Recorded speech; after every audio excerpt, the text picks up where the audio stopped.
करने से उसकी टरबाइन घूमती है और प्लेन को थोड़ी सी इलेक्ट्रिकल पावर देती है, किसी विंड मिल की तरह। क्या दोनों पायलट्स में से एक ने फ्यूल स्विचेस को कट ऑफ पर लगा दिया था, या सप्लाई बंद होने की कोई और वजह थी? जांचकर्ताओं ने एक रिपोर्ट जारी की जिसमें उन्होंने बताया कि उन्हें क्या पता चला था।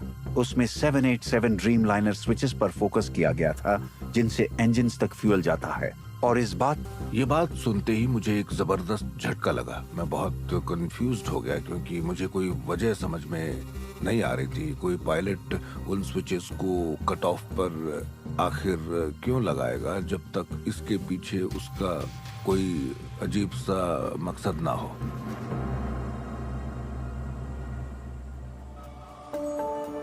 फिलहाल हम ये मानकर चल रहे हैं कि पायलट्स जानबूझकर फ्यूल स्विचेस को कट ऑफ पर लगाना चाहते थे। कुछ और वजह भी हो सकती थी, हमें नहीं पता। इस बात को कॉकपिट की दूसरी आवाजों से मैच करना होगा। हमें नहीं पता कि उस बात से पहले या उसके बाद पायलट्स की क्या बातचीत चल रही थी, या उसके अलावा कॉकपिट में और कौन से वार्निंग साउंड सुनाई दे रहे हैं शामिल होता है।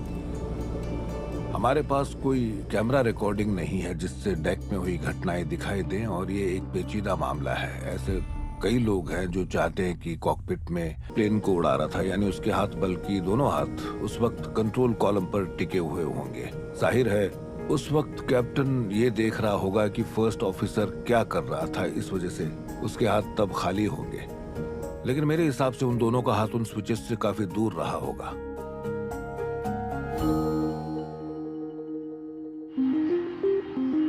अब जब और उस प्लेन में सवार लोगों में से एक थे नौजवान British aid worker Sam Pegram. Sam हमारा सबसे बड़ा बेटा था। हम हमेशा कहते थे कि वो सबसे अलग था। उसमें हम दोनों की सबसे अच्छी खूबियां और आदतें थीं। उसने हमें बाय कहने के लिए कॉल किया था और मैंने उससे वही कहा जो मैं हमेशा कहती हूँ कि बेटा सेफ रहना। बस वही आखिरी बात हुई थी।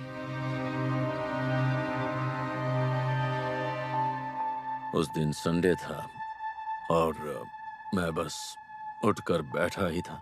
मैंने फोन ऑन किया, बीबीसी न्यूज़ लगाई। न्यूज़ देखते ही मैं बहुत परेशान हो गया और इसने पूछा कि क्या हुआ है। मैंने कहा सैम जिस प्लेन में था वो क्रैश हो गया है। हमें वो बात सच नहीं लग रही थी। हमने उसे 3 या 4 दिन पहले ही देखा था, तो इस बात पर यकीन कैसे हो सकता था? लेकिन इस रिपोर्ट में कई सवाल अनसुलझे रह गए हैं, और ये इसलिए हुआ है क्योंकि अभी बहुत कम जानकारी मिली है। अभी हमें पता है कि क्या हुआ था, लेकिन वजह नहीं पता। हमें नहीं पता कि उन स्विचेस के साथ किसने छेड़खानी की थी। हमें पक्के तौर पर नहीं पता कि ये काम किसी इंसान ने अपनी मर्जी से किया था, और अगर ऐसा है तो उसने ऐसा क्यों किया।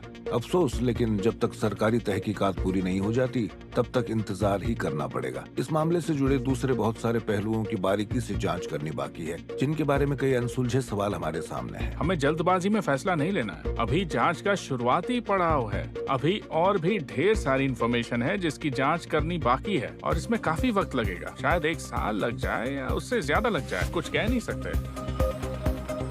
उस हादसे की वजह से सब लोग फ्लाइट 171 के पायलट्स पर सवाल उठा रहे हैं, लेकिन इसके साथ ही उनके बोइंग 787 ड्रीमलाइनर के लिए भी बहुत बड़ी मुसीबत खड़ी हो गई है।